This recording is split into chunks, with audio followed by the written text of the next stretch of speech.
Great to see you guys. Thanks for coming too. Great environment today. I mean, really good college basketball game too. And tip of the, Purdue's really good. Obviously, been ranked all year. They have the College Player of the Year.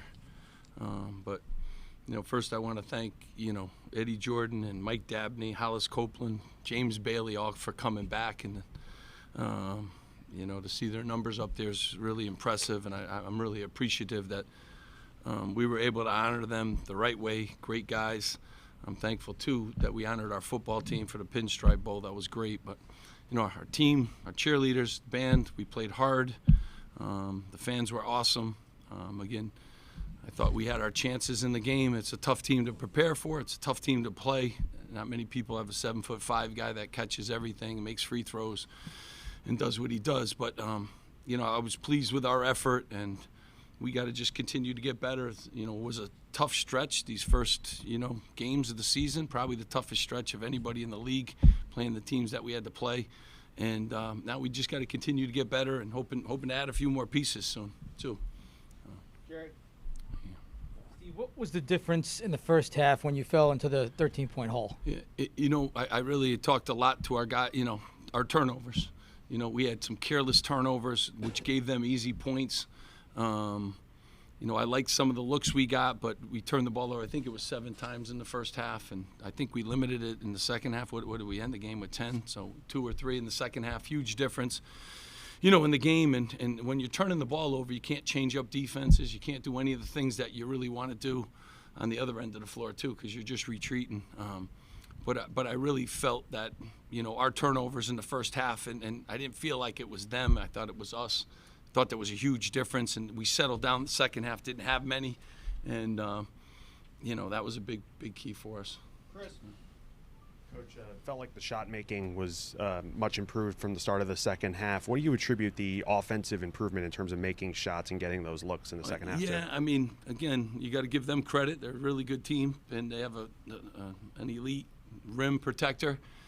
I thought we did get some good shots early. We missed some layups. You got to make shots in a game like this, especially early on.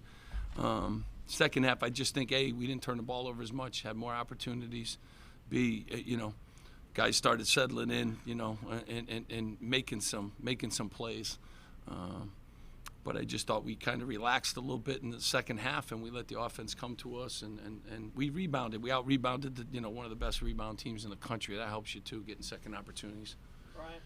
You guys cut it to 2 points 2 or 3 times in the second half. Just what was missing to get over that hump? Yeah, I mean, it's a great. We were right there. It's a 4-point game. It's a 2-point game. Timely makes. I did think we, executed and got some good looks, and just couldn't kind of, get over the hill. And then they came down the other end. Like I always say, there's 2 parts of it. Like, we can stop them too, but they got timely baskets and ones, a couple fouls on Zach Edey. So not only did we not finish the deal, then we go back down the other end and give them more opportunities to kind of space it out a little bit. But, just close. We're close, and that's the best team in the conference, one of the best teams in the country. But, not good. We got to play great for 40 in that game, and I thought we had spurts, but you got to kind of defensively and offensively play better. Eddie in the middle. Coach, Gavin and JaMychal were instrumental down the stretch helping bring you guys back. What have you seen in the growth from those 2 freshmen this year? I will tell you, I mean, they're both young, and I'm proud of Gavin. I said this to these guys afterwards, it hasn't been as easy. He had a great week of practice. I mean, and the guys will tell you that too. He had a fantastic week of practice. He really focused, and it showed today in the game. Mike is a great energy guy. Like he every day brings it, on that end of the floor. And I think, both of them are just developing. It's hard, it's hard. College basketball's hard, and, you got to kind of go through some obstacles, but real proud of how they've been practicing. And I think that's, goes to show that they improve on the court when they have good practices. Craig and then Ellis. Speaking of Gavin Griffiths, he seemed to be more active on the offensive side of the ball today. Was that kind of a point of emphasis now going forward? He's been very active in practice, so he's getting rebounds. He's, I think you just go through these stretches sometimes. Freshmen, it's not easy. Practices are long, they're hard. Teams scout you, that kind of thing. But he's doing more in practice, and therefore you saw him do more, today. So, Ellis, Brian, and then Jay. Against Illinois, I believe you guys were down 14 in the rebounding category. Again, today, and Purdue, you guys were up 4 and then also 9 more offensive rebounds. What went into that improvement on the boards? I mean, it's always, who you're playing to, a lot of things factor into rebounds. So, if you're making shots, then you don't have as many opportunities to rebound. If you're not making shots, you got more opportunities to rebound. We knew that's been a key when we've played well. Rebound's been a huge part of it. We had a huge problem the first 10 games, and we kind of have gotten to a place where, we team rebound better. Our guards stick their noses in there, and that's been a huge emphasis for us. And the fact that these guys have done it, you still got to go out there and do it against a really good rebounding team in Purdue. Right here, Brian. Steve, Matt Painter went out of his way to have some high praise for Cliff, said he loves Cliff. He's come a long way. I know it's tough when you're going up against Edey. Could you talk about that matchup and, how they just battled for 40 minutes? Well, I tell you what, people don't realize, like, Cliff has come a long, long way. His freshman year, he led the league in fouls per minute, and now he's one of the best defenders in the country. So, like, to flip the script and in 3 years and, now to be a presence on that end of the floor, I think he's one of the elite defenders in the country, obviously second or third in block shots in our league.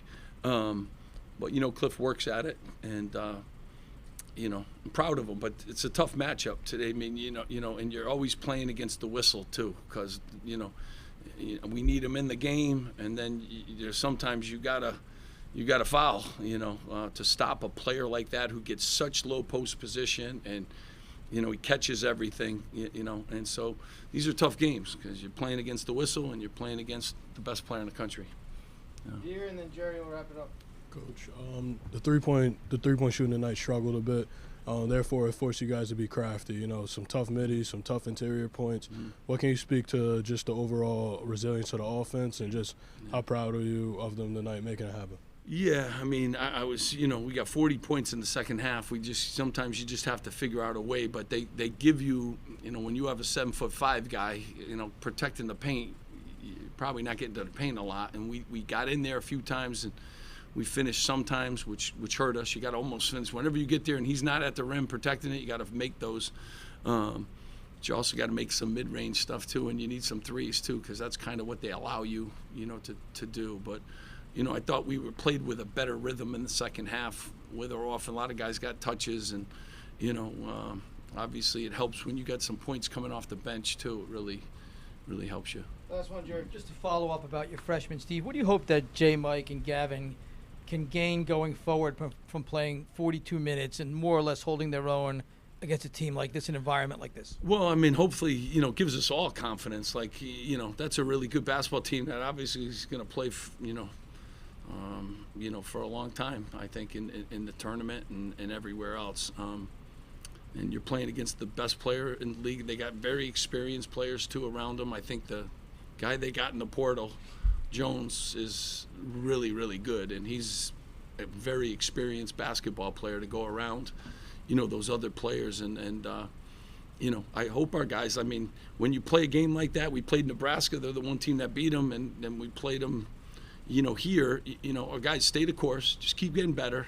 There's a lot of big block in the middle of our league, and we need to just start playing a little bit better basketball. Keep guys healthy, get 2 new additions hopefully soon, and see what happens, down the stretch. But these guys are good captains. They stay the course. They're going to continue to lead us. And, keep fighting, and thankful for the crowd. Like, the crowd keeps coming. They help us, and very appreciative of that.